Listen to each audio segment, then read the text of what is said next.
गणेश उत्सवासाठी अवघे काही दिवस उरले आहेत। अशातच ऐन गणेश उत्सवाच्या काळात महाराष्ट्रात एसटीचे चाके थांबण्याची शक्यता आहे। कारण एसटी कामगारांनी संयुक्त कृती समितीच्या वतीने उद्यापासून बेमुदत धरणे आंदोलनाचा इशारा दिला आहे। त्यामुळे आता गणेश उत्सवाच्या काळात राज्यभरात एसटीची सेवा बंद होण्याची शक्यता निर्माण झाली आहे। एसटी कामगारांच्या समितीने काही मागण्या केल्या आहेत। त्यामध्ये एसटी कामगारांचे वेतन राज्य सरकारच्या कर्मचाऱ्यांकडे करावे ही प्रमुख मागणी केली आहे। त्यामुळे उद्यापासून एसटी कामगार काम बंद ठेवून धरणे आंदोलनात सहभागी होणार आहेत। ऐन गणेश उत्सवाच्या काळात एसटी बंद झाली तर प्रवाशांसाठी मोठी गैरसोय होणार आहे। दरम्यान गणेश भक्तांची गैरसोय झाल्यास त्याला राज्य सरकार जबाबदार राहील असा इशारा कृती समितीने दिला आहे।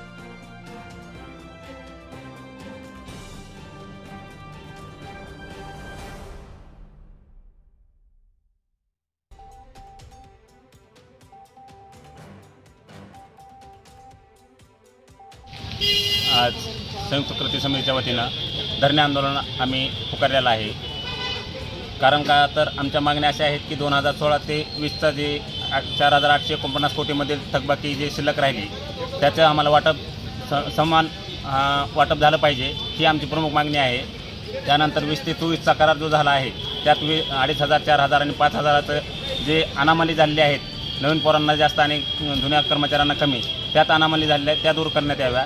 तसेच 24 ते 28चा सुद्धा करार झालेला नाही। त्यामुळे शासनाने मुख्यमंत्री साहेबांनी 7 ऑगस्ट 2024 रोजी आमची बैठक घेतली होती संयुक्त कृती समितीसोबत, पण त्यात त्यांनी 20 ऑगस्ट ह्या दिवसाची तारीख दिली होती। पण तारीख देऊनसुद्धा त्यांनी त्या तारखेला आम्हाला न बोलवता त्यांनी तारीख वाढत गेलेल्या आहेत। पण अद्यापर्यंत त्यांनी आमच्या कुठल्याही मागणीला त्यांनी आम्हाला थारा दिलेला नसल्यामुळे आम्ही आज 3 तारखेला बेमुदत धरणे आंदोलन सुरू केलेलं आहे आणि ते आम्ही कंटिन्यू करणार आहेत जोपर्यंत आमच्या मागण्या पूर्ण होत नाहीत आणि शासनाने मुख्यमंत्री साहेबांसोबत आमची बैठक होऊन आम्हाला योग्य तो मार्ग जोपर्यंत निघत नाही तोपर्यंत आम्ही या आंदोलनावर ठाम आहोत आणि हे आंदोलन आम्ही आणखी तीव्र स्वरूपात वाढवण्याची शक्यता आहे आणि ते आम्ही करून दाखवणार आहोत।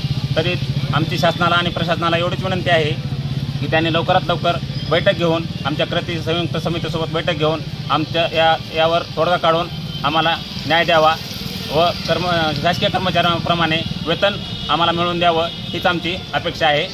धन्यवाद।